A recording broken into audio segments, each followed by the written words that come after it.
Ninguém sabe como o mundo vai ser daqui a 50 anos.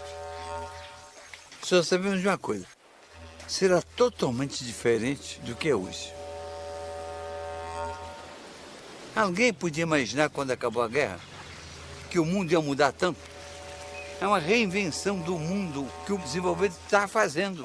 Então, a coisa mais importante para os brasileiros, presta atenção, o mais importante é inventar o Brasil que nós queremos. Surgimos da confluência, do entrechoque, do caldeamento do invasor português com índios silvícolas e com negros africanos. Somos uma cultura sincrética, um povo novo que, apesar de fruto da fusão de matrizes diferenciadas, se comporta como uma só gente, sem se apegar a nenhum passado. Estamos abertos para o futuro. Sabes que vou partir com os olhos rasos d'água e o coração ferido quando lembrar de ti. Antes do Brasil existir, como é que era o mundo? O Brasil nasce sob o signo da utopia. A terra sem mares, a morada de Deus.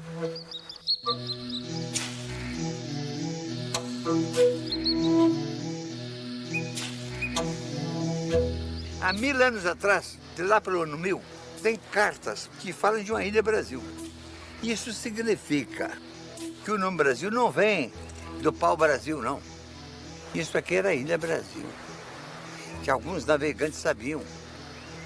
Mas um dia, os portugueses precisaram fazer uma descoberta oficial, mandando até um escrivão do cartório declarar no cartório que foi descoberto. Isso foi em 1500. Mas ele preexistia há muito, fisicamente, biotericamente, biologicamente e humanamente, com a humanidade indígena. Humanidade diferente. De uma gente que agradeceu a Deus o mundo ser tão bonito, que existia para viver a vida, para gozar a vida. A finalidade da vida era viver.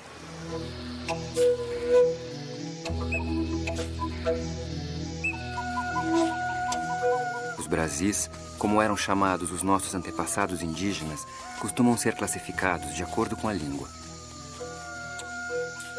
Em 1500, poderiam totalizar entre 1 e 8 milhões de pessoas, distribuindo-se da Foz do Oiapoque ao sistema fluvial Paraná, Paraguai e Uruguai.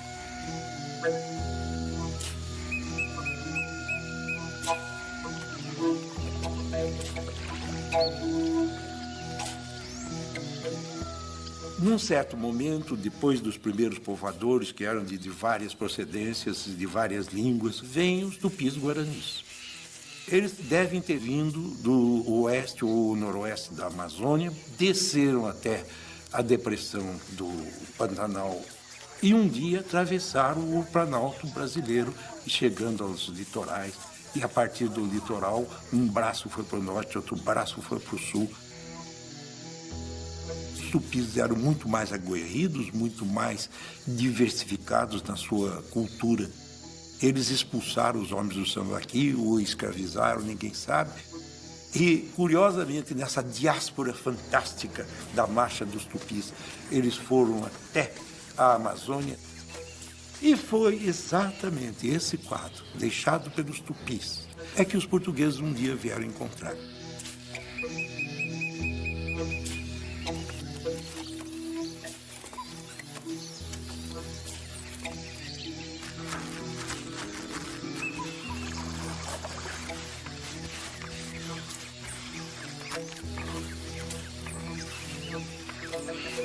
Assim esses povos existiram por séculos. Chegaram a conhecer a natureza em detalhe. Sabiam o nome de cada bichinho, de cada planta. E sabiam para que servia ou não servia. Viveram aqui por menos de 10.000 anos, comungando com a natureza. Tiraram da natureza dezenas de plantas selvagens e domesticaram, ajeitaram, para poder plantar na roça tudo junto.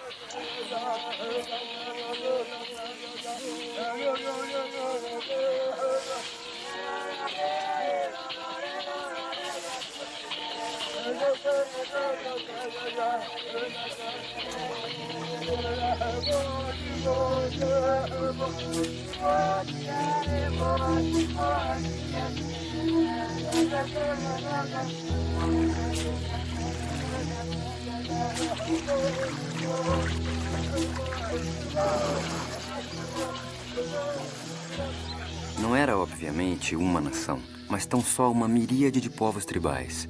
Viviam em aldeias, cada uma unidade social distinta, autossuficiente. Um índio, na força da sua cultura, ele se basta a si mesmo, ele é autossuficiente. Ele sabe fazer tudo o que ele vai precisar ao longo de sua vida. Sabe fazer a sua casa, sabe fazer a sua roça, plantar e colher, sabe fazer os seus instrumentos de trabalho, seu arco, sua flecha, sua canoa, sabe fazer esteira, sabe fazer rede e sabe identificar as espécies do seu ambiente que servem como alimento ou como medicamento.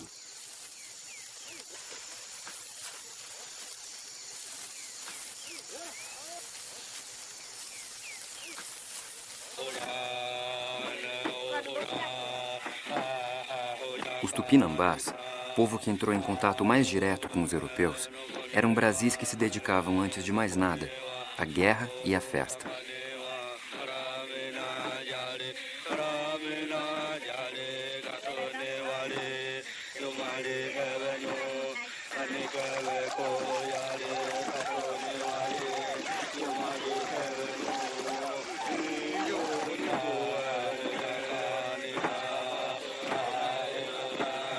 A função social da guerra entre os tupis era uma função em face do seu caminhamento ao longo de grandes espaços. E em toda parte os tupis guaranis deixaram nomes para os acidentes, para as faces das escarpas, para os rios, para as regiões. Então o colonizador encontrou um país que já tinha referências deixadas pelos povos tupis.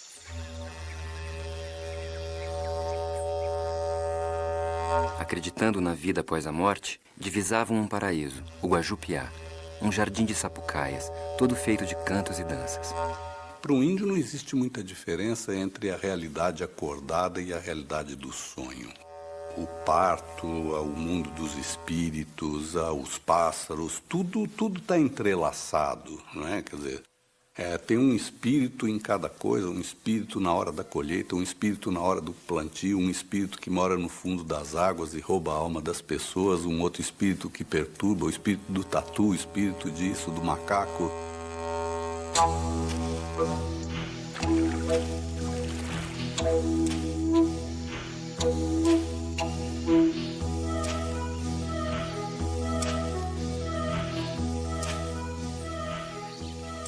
A aldeia Tupinambá era composta por 4 a 8 malocas, medindo às vezes mais de 100 metros de comprimento. Em apenas uma maloca, podiam morar até 600 pessoas.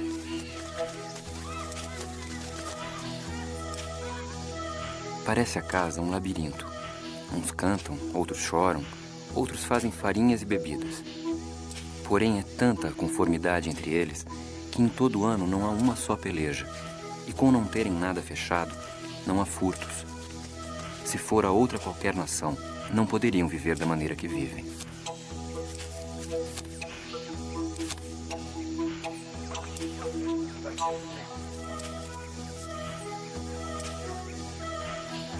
A aprendizagem da convivência e da sobrevivência era feita a partir do modelo dos mais velhos, e no fazer e no refazer.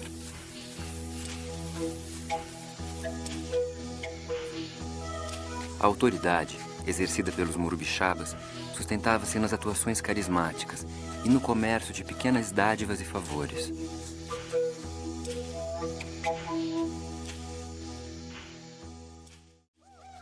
A divisão de tarefas entre homens e mulheres era nítida e marcada desde a primeira infância. O menino tem que ser formado para ser um índio, um caçador, um guerreiro. A menina para outras tarefas. Então isso já começa simbolicamente. Se o filho é homem, o orgulho do pai é colocar na beira da rede do filho um arco e flecha em miniatura, para mostrar que ele vai ser um guerreiro, um caçador. Para a menina, põe uma tanguinha, pequenininha, bonitinha, é para induzir a menina a ser uma tecelã, uma mulher trabalhadora.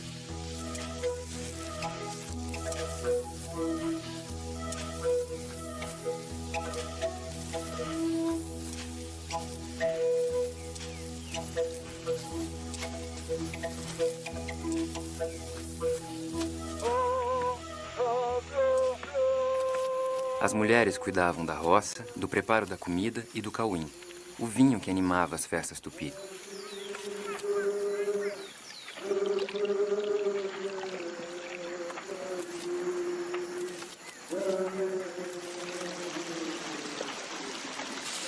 Eram da alçada masculina a fabricação de arcos, flechas, bordunas e canoas.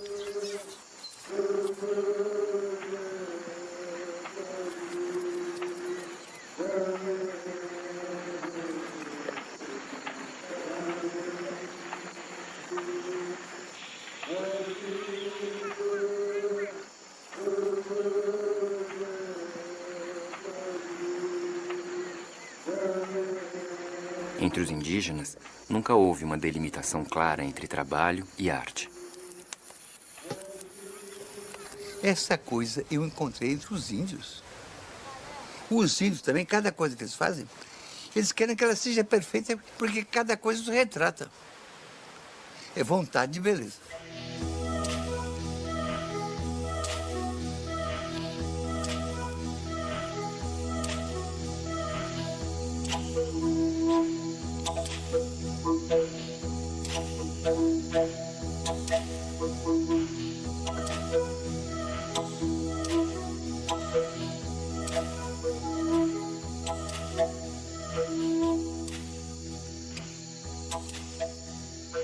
Há poucas coisas mais resistentes que uma etnia, do que a identidade de um povo. Há muito pouca coisa. Mais que aço, mais que qualquer bobagem. Material é duro. Uma etnia é dura. Se o pai pode criar os filhos, se o filho se cria na tradição dos pais, na língua dos pais, ele permanece sendo ele. Por quê? 4.000 anos que os ciganos são ciganos. Ou que o judeu é judeu. Por quê? Por uma identificação íntima, secreta, lá dentro. Ele sente que é judeu. E esta convicção que faz dele um judeu é a mesma convicção que faz dos índios índios.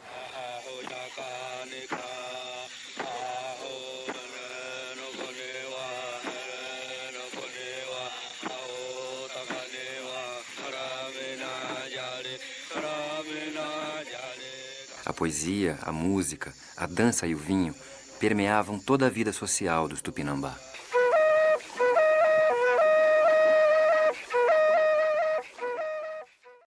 As coisas do mundo retomam os seus lugares. Fui estudar os índios urubus capó. Esses meus índios, de que eu tenho infinitas saudades, chamam-se a si mesmo Caapor. Caá é mata e Por é morador. Eles se definem como povos da floresta. Eles são os índios mais parecidos com os Tupinambá da costa brasileira. Eu queria estudar, queria saber como era o povo de que nós herdamos a forma de sobreviver nos trópicos. Isso tudo pode ser reconstituído pelos documentos do século XVI, mas é muito melhor ir vendo. Eles estão vivos e eu fui lá estudar isso.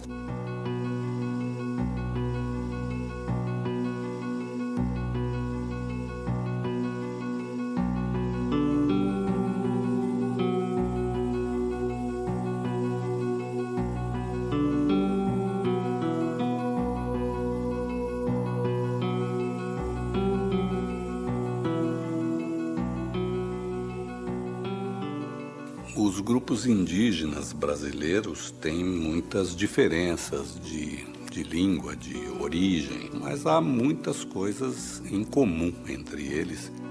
Cada um tem a sua roça, cada um tem a sua casa, mas ninguém é dono da terra. A terra é um bem comum daquela aldeia.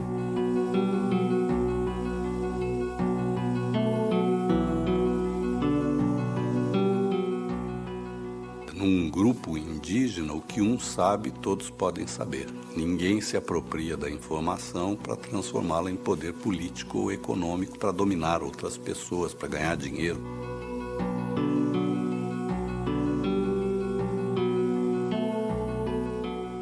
Num grupo indígena, o chefe é o representante da tradição, da experiência, da cultura daquele povo, é o grande mediador. Mas ele não dá ordens a ninguém. Um chefe índio não dá ordem. Um índio ia achar muito engraçado se outro índio desse uma ordem para ele.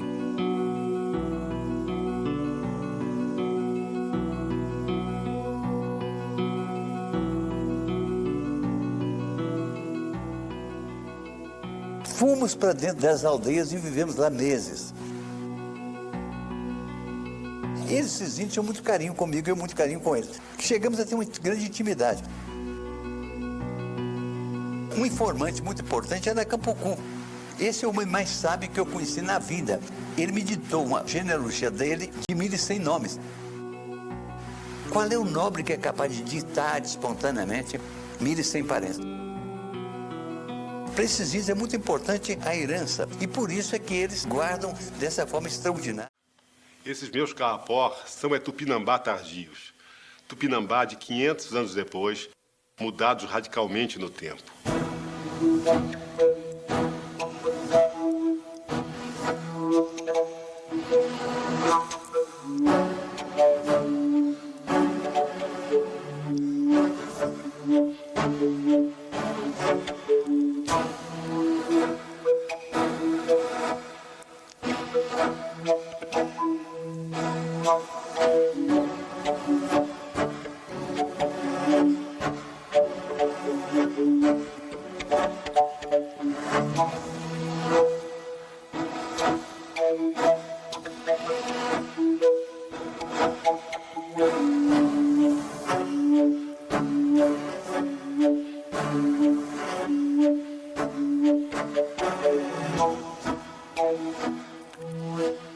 Herdamos dos índios um vasto e complexo arsenal de técnicas para sobreviver e se deslocar nesse imenso território.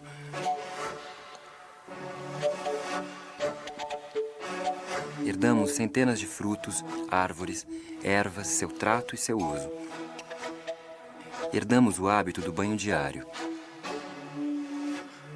Mas a herança nobre e profunda que os índios nos legaram é o testemunho de que é possível um povo viver magnificamente integrado à natureza, numa trama secreta de coexistência pacífica e amistosa. Um índio, desde que nasce, ele aprende a se relacionar com tudo de formas bonitas. Tudo tem rituais. Quer dizer, o índio festeja o plantio, o índio festeja a colheita, festeja o nascimento e não festeja, mas ele cultua a morte. O índio se enfeita muito, o índio canta muito, o índio dança muito, o índio brinca muito, o índio ri muito. Eu acho que é muito difícil para a nossa cultura suportar tanta beleza. Então, esse mundo que estava aqui quieto, entregue assim,